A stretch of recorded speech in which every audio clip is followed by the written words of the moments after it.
Whenever it started, we started moving our vehicles to the top of the road, and by the time we got the vehicles moved, the water had already hit our ankles in the house. And so I grabbed my purse and my little pug dog, and my husband grabbed the dog food and put it in a trash bag, and by the time we got out into the driveway, it was already waist deep, and there was sticks and that kind of thing. I didn't think I was going to make it, but we did make it out, and we made it to the top of the road, and we were kind of stuck there for hours because we couldn't get out any of the ways because it was flooded all the way around. It took us hours, and we sat there, and finally it receded enough to where we could actually get out. It was probably like close to midnight, and it started like 5, 6 o'clock in the morning. We just lost everything that we had. Didn't even have a brush for like 3 days. So. Thank you. Okay, good. Would you like to say something with that beautiful baby? Say hey. So when the hurricane storms hit North Carolina, hit our home, my daughter and my wife and I were actually out of town. But unfortunately, my dad was still at home, and my mother was staying at our house with our animals. And the waters got so high that it actually lifted between that and the tornado that came through, or microburst is what they've been calling them, and lifted his home and the house that I grew up in and crashed it into our barn. It took away his business. It took away all of our tools and tractors and everything needed to keep the farm going. And my mother was trapped in the house, and there was no way to escape because the water got so high. The only thing she could do was ride it out and wait till the waters came down. So we've been doing a little bit of battling with our insurance and FEMA. We did have proper insurance with flood insurance and homeowners insurance, but since we had proper insurance, FEMA's not been able to assist us with a whole lot of things. And again, we've been having some issues with trying to get some payout for our insurance in a timely manner. We had to do mold mitigation on our home, which is extremely expensive, before the structural engineer even came out in order to get our flood payout. And to me, that was not really acceptable. Has the insurance company been responsive or not really? Not so much. You know, again, They give you the money they have to give you? I'm hoping so. And we need some assistance with that. We reached out to an attorney. What's the name of the insurance company? North Carolina Farm Bureau. You got them moving, right? Yep. That's terrible. That's what we're after here. Are a lot So of people having that problem too? With the insurance companies, general? Different insurance companies? And they're all difficult, or just the one particular one? I've heard different stories from others, and a lot of folks are. Responsive? And I've heard some good instances of even Farm Bureau themselves. But in my case, you know, they'd send out a third-party adjuster immediately. Well, they wound up firing that third-party adjuster group. He gave us a quote for a much higher estimate than what we received. And he got fired? And then he got let go. Yeah, he got fired. So then they brought in another third-party adjuster to come in and lowball us. We've not received any kind of, so the flood insurance is our primary insurance, and so there was roof leaks in the home that the inspectors found, the adjusters. Well, that contributed to us losing some of our personal property as it come in the third story where there's no, or second story living space, where the flood water, well above the flood waters. So they've neglected us for. Is your mother saved? Yes, she's safe. So Yep, she wrote it out? she's right here. Okay. So we made it. That was not exciting, right? That's right. How scared were you? Very. Did you think you were going to make it? No. You didn't think so? Nope. I just started praying. So you were sort of on a boat. Your house became a boat. It's a big pontoon. That's some story. It was a Would you beach like to house say something? on steps. I'll bet this guy would like to say something. I can tell. I was next door to the house, and my son was out of town, so when he came in to Charlotte to my sister's, he called about 2 in the morning because at midnight the water was still in the stream, within the banks.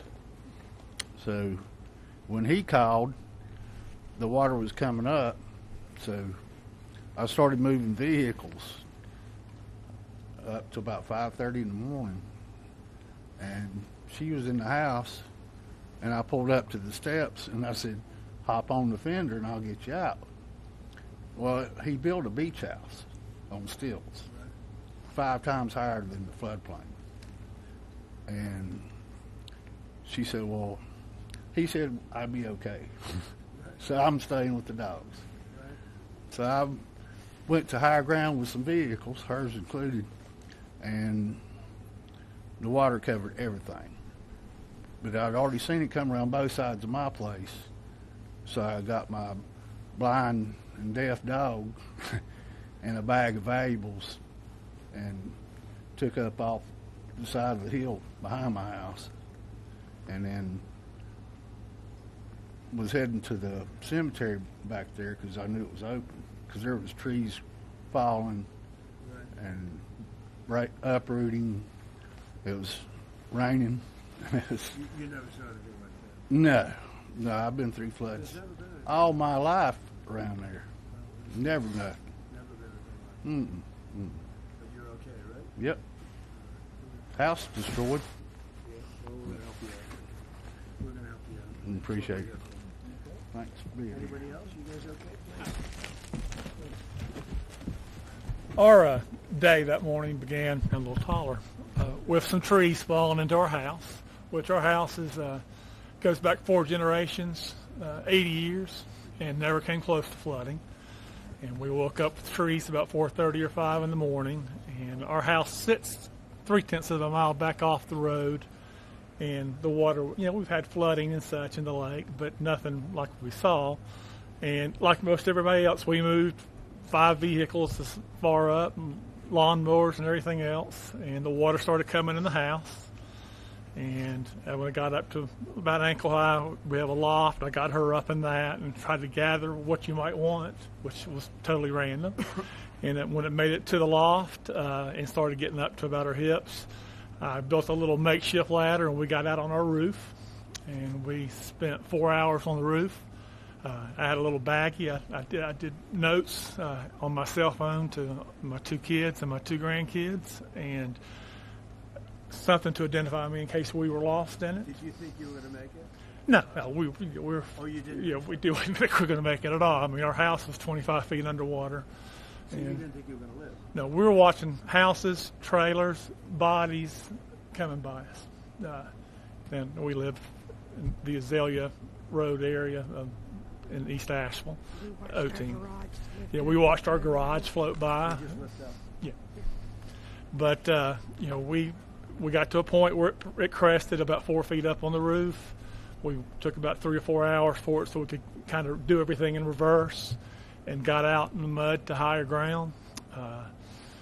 And I got out higher ground up to a subway and got over to her daughter's house, where when she saw that I didn't have her, she lost it. And I was like, she's okay, she's alive. And we tried to make our way back in there and gather things best we could. But, found a body right away.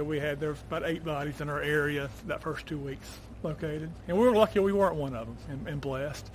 But like other people, no insurance on flood insurance, so we had to depend on FEMA. They did what they could do, and of course it's not enough. Yeah, that's crazy. But again, we're thankful to be alive, but it's a long haul. What are you doing now? Staying in a camper. I've never been, if y'all notice, I'm a big guy. I don't sleep in campers very well. And the first night we spent in the camper, very grateful with the Asheville Dream Center coming through with one. And Do you still have the land? oh yeah, it's family land. Yeah, the land, it looks like a beach now. It's sand, but Can it be built on?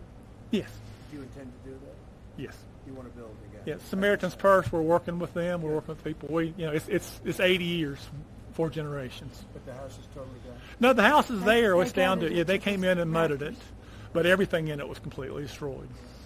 But yeah, it's tough. I think we're at a point in Asheville where people's forgot about Asheville, and it's stagnant. Everything is stopped. You know. Yeah. Thank you, sir. Appreciate that. Thank you, Jack. Thank you. Thank you. I'm a Pastor Nick's, our church right down the road. We had only purchased in May, and it's a big church. We're a small congregation, and I had people say, "What are you going to do with this big building?" And I said, "Only God knows." And we had our dedication, and the storm came the next week. And the outpouring of people, my son brought the first load of supplies, and from there, I stayed there for about 3 months. I slept on the floor for about 3 weeks because the need was so great. The people were so devastated, and I said, I want to be here for them. And they were coming in just day and night, so there's really no need for me to go home. But we had people from Kentucky, Tennessee, Texas, Indiana, Oklahoma, people from all over. We have not received any help, like from the government or anything. But I said, Lord, if you want us to do that, people So they came from all over the states. But FEMA did nothing. It was No. it was the FEMA's locals.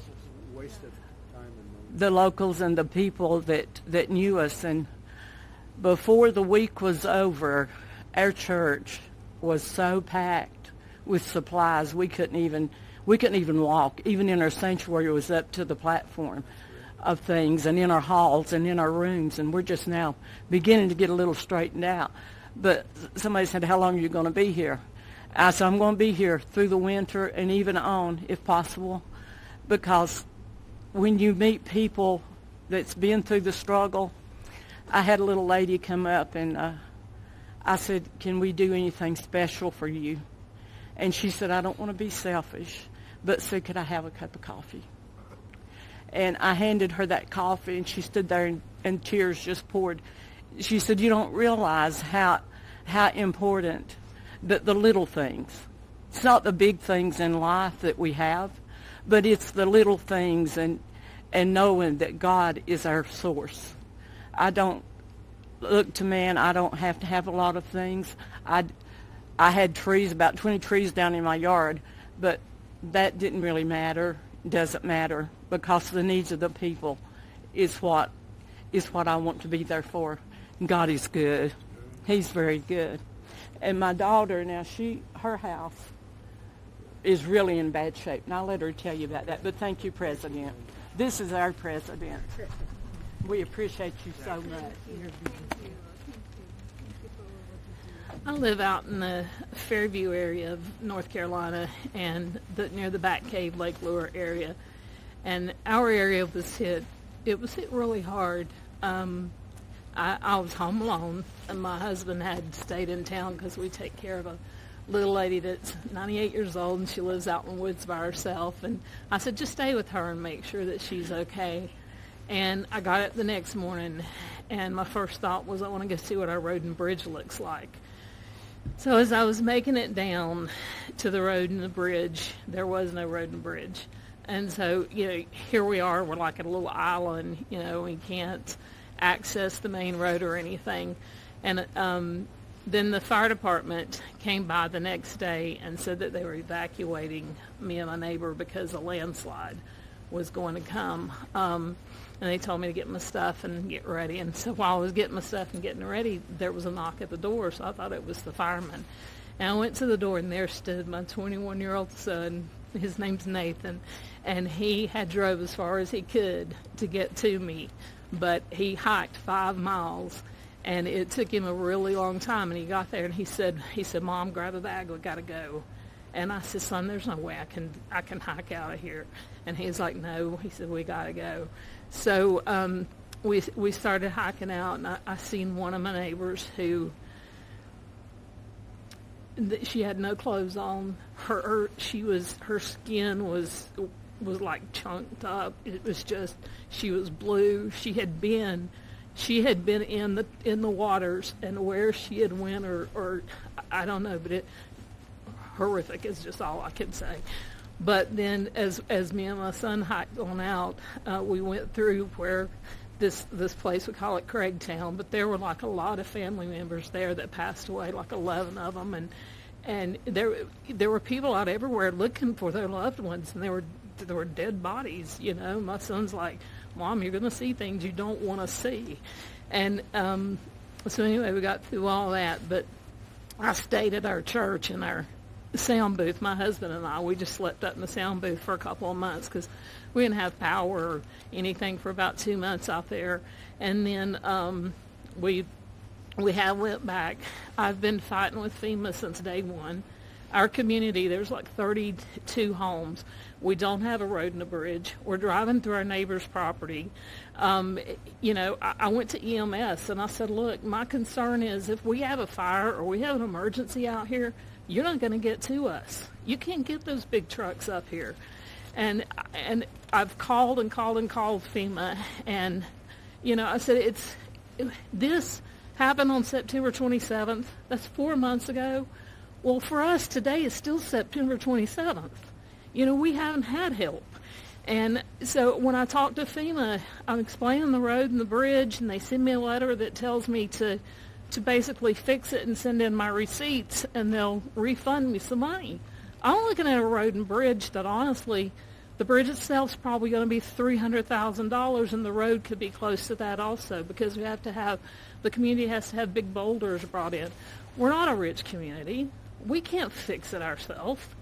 You know, it's just, and as far as like house repairs, I'm still pending. I can't get money from FEMA until I fix the road and bridge and send in my